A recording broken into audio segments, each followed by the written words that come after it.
La formule de concorde, article 4, des bonnes œuvres. État de la controverse. Sur la doctrine des bonnes œuvres, deux controverses se sont produites dans certaines églises. Tout d'abord, certains théologiens se sont divisés au sujet des propositions suivantes. Les uns ont écrit « Les bonnes œuvres sont nécessaires pour le salut. Il est impossible d'être sauvé sans bonnes œuvres. Personne n'a jamais été sauvé sans bonnes œuvres. » Les autres ont écrit « Les bonnes œuvres sont nuisibles pour le salut. » Ensuite, une controverse a surgi entre quelques théologiens au sujet des mots « nécessaire » et « volontaire ». Les uns prétendaient que l'on ne doit pas employer le mot « nécessaire » en parlant de la nouvelle obéissance qui ne résulte ni d'une nécessité quelconque, ni d'une contrainte, mais qui procède spontanément de l'esprit.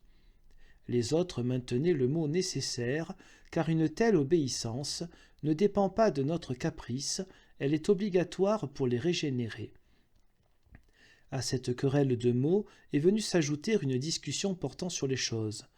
Les uns ont affirmé qu'il ne convient pas, parmi les chrétiens, de prêcher la loi et que c'est par l'Évangile seul qu'il faut exhorter les hommes à faire des bonnes œuvres. Les autres l'ont contesté. Partie affirmative. Doctrine pure de l'Église au sujet des points controversés. Pour élucider et résoudre les questions en discussion, nous allons exposer ce que nous croyons, enseignons et confessons. Il est certain et hors de doute que les bonnes œuvres suivent la vraie foi, si celle-ci n'est pas une foi morte, mais une foi vivante. Elles sont comme les fruits d'un bon arbre. Nous croyons, enseignons et confessons que les bonnes œuvres doivent être absolument exclues de l'article de la justification devant Dieu et du salut. Comme l'apôtre l'atteste clairement lorsqu'il écrit « David exprime la félicité de l'homme à qui Dieu impute la justice sans les œuvres quand il dit « Heureux ceux dont les iniquités sont pardonnées et dont les péchés sont couverts. Heureux l'homme à qui le Seigneur n'impute pas son péché. » Romains 4, 6 à 8. Vous êtes sauvés par la grâce au moyen de la foi, et cela ne vient pas de vous, c'est le don de Dieu.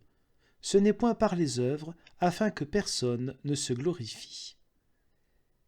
Éphésiens 2, verset 8. Nous croyons, enseignons et confessons que le devoir de tous les hommes, particulièrement de ceux qui sont régénérés et renouvelés par le Saint-Esprit, est de faire des bonnes œuvres. Dans cette proposition, il est nécessaire, on doit, il faut, sont employées avec raison et chrétiennement, même quand il s'agit des régénérés, elles ne sont nullement impropres. Cependant, par les mots necessitas et necessarium, nécessité et nécessaire, quand il est question des régénérés, on ne doit pas entendre une contrainte, mais le devoir de l'obéissance que les vrais croyants, dans la mesure où ils sont régénérés, rendent non par contrainte, sous la pression de la loi, mais par la libre volonté de l'esprit, parce qu'ils ne sont plus sous la loi, mais sous la grâce. Romains 6, verset 14. En conséquence, nous croyons, enseignons et confessons que la proposition suivante, les régénérés font des bonnes œuvres en vertu de la liberté de l'esprit, ne doit pas être comprise comme signifiant qu'il dépend du caprice de l'homme régénéré de faire ou de ne pas faire le bien, selon son bon plaisir, et qu'il peut garder la foi tout en persévérant avec intention dans ses péchés. Cette proposition ne doit pas être comprise autrement que selon l'explication qu'en donne le Christ lui-même et ses apôtres, à savoir que l'esprit, rendu libre, ne fait pas le bien par crainte du châtiment, comme un esclave, mais par amour de la justice, comme agissent des fils. Romains 8, verset 15. Nous croyons, enseignons et confessons que ce ne sont pas les œuvres qui maintiennent en nous la foi et le salut, c'est uniquement l'Esprit de Dieu qui, par la foi, maintient en nous le salut.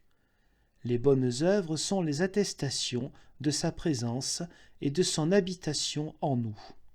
Partie négative, fausse doctrine contraire.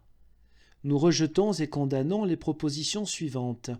les bonnes œuvres sont nécessaires pour le salut. Personne n'a jamais été sauvé sans bonnes œuvres. Nous rejetons et condamnons comme scandaleuse et pernicieuse pour la discipline chrétienne cette formule « les bonnes œuvres sont nuisibles pour le salut ».